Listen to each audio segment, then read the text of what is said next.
নমস্কার। আশা করি সবাই ভালো আছেন। হাতের লেখা পেজে আপনাদের সবাইকে স্বাগত জানাই। আজকে আমি বাংলা স্বরবর্ণের দ্বিতীয় বর্ণ আয়ের কিভাবে অনুশীলন করতে হয় আপনাদের সামনে দেখাতে চলেছি। আশা করি আপনারা উপকৃত হবেন।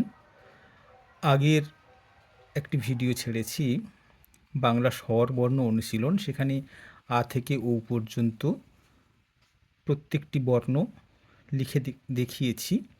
এখন প্রত্যেকটি বর্ণকে আলাদা আলাদা করে কিভাবে ভালো করে অনুশীলন করতে হয় সেগুলো আপনাদেরকে দেখাচ্ছি। আপনারা একটু ভালো করে দেখবেন এবং ছোট ছোট শিশুদের ভালো করে দেখাবেন কিভাবে লিখতে হয়। দেখুন কিভাবে আমি আ লিখছি, এটা একটু ভালো করে দেখুন।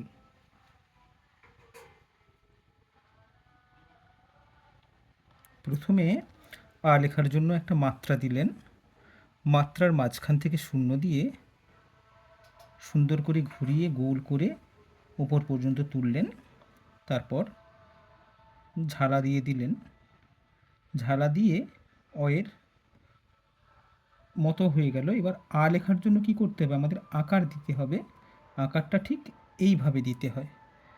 দিলেই কি হচ্ছে, আমাদের আ লেখা হয়ে গেল। এবার একটু ভালো করে দেখুন আমি কীভাবে দেখাচ্ছি। মাত্রা দিলেন, মাত্রার মাঝখান থেকে শূন্য দিলেন, শূন্য দিয়ে ঘুরিয়ে উপরে তুললেন, তুলে আয়ের একটা ঝালা দিলেন, তারপরে মাত্রা দিয়ে দিলেই একটা মাত্রা দিয়ে একটা দাগ টানলেই কী হচ্ছে, আপনার আ হয়ে যাচ্ছে। এবার আমি দেখুন একটু বড় করে দেখাচ্ছি আপনাদের কীভাবে আ লিখতে হয়। মাত্রা দিলেন, মাত্রার পরে মাঝখান থেকে ঠিক শূন্যটা দিলেন, শূন্যটা দিয়ে এইভাবে ঘুরিয়ে বড় করে উপরে তুললেন, তুলে এইখান দিয়ে এইভাবে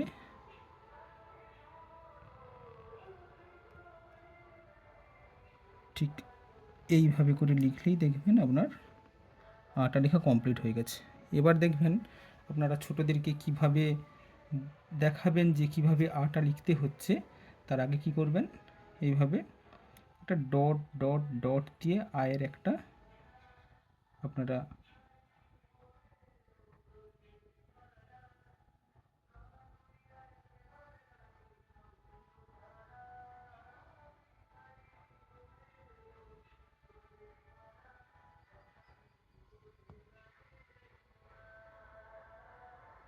এরকম আয়ের একটা শেপ নিয়ে আসবেন।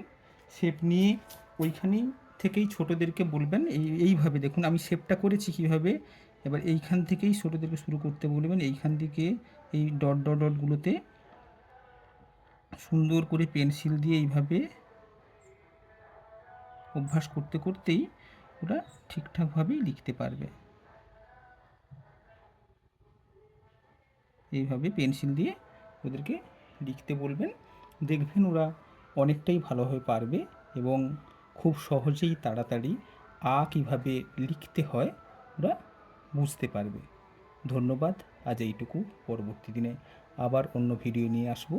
ধন্যবাদ।